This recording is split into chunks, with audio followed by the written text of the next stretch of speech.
এই মুহূর্তে সিলেটে আছেন আমাদের সহকর্মী হাসান আল মারুফ। সরাসরি যুক্ত হচ্ছি তার সাথে। মারুফ, মোস্তাফিজকে ছেড়ে দিয়েছে কলকাতা, এই বিষয়ে নিয়ে আসলে দেশের ক্রিকেট একদমই তোলপাড়। বিশ্বকাপে ভারতে বাংলাদেশের যাত্রা নিয়ে আসলে কি কোনো বাধা কি পড়তে হতে পারে? কোনো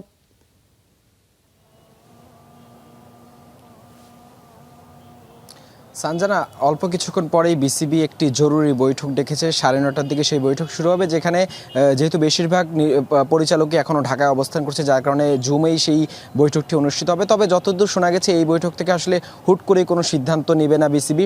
আমার সাথে একাধিক পরিচালকের কথা হয়েছিল। মূলত তারা আইসিসির সাথে আসলে প্রাথমিকভাবে আলোচনা করবে যে বর্তমান যে সংকট কিংবা যে ইস্যুটা আসলে উঠেছে সেটা নিয়ে তারা আইসিসির সাথে আলোচনা করবে। পরবর্তীতে আইসিসি থেকে একটা নির্দেশনা তারা যেটা পাবে সেটা নিয়ে প্লেয়ার্স এবং ম্যানেজমেন্টের সাথে তারা পরবর্তীতে আলোচনা করবে। যেহেতু আইসিসির একটা গাইডলাইন এবং সিকিউরিটি গাইডলাইন এবং প্রোটোকলের বিষয় আছে, সেটা নিয়ে আইসিসি কী নির্দেশনা দিচ্ছে সেটাই মূলত এখন বিসিবি আসলে সেটা নিয়ে ভাববে।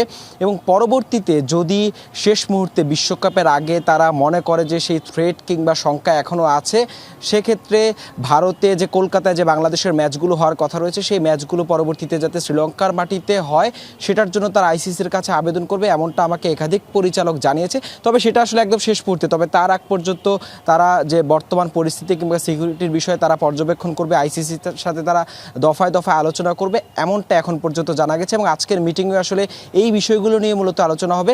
এবং বিসিবির সভাপতির সাথেও আমার যতটুকু কথা হয়েছে, এখনই আসলে তাৎক্ষণিকভাবে হুট করে তারা কোনো সিদ্ধান্ত নিতে চাচ্ছে না। যেহেতু আয়োজক আর পুরোটা পরিচালনা করবে আইসিসি, হোস্ট হচ্ছে ভারত, তো আইসিসির সিদ্ধান্তের জন্যই তারা আসলে মূলত আইসিসির কাছ থেকে কি নির্দেশনা পাবে সেটার জন্য অপেক্ষা করবে বিসিবি।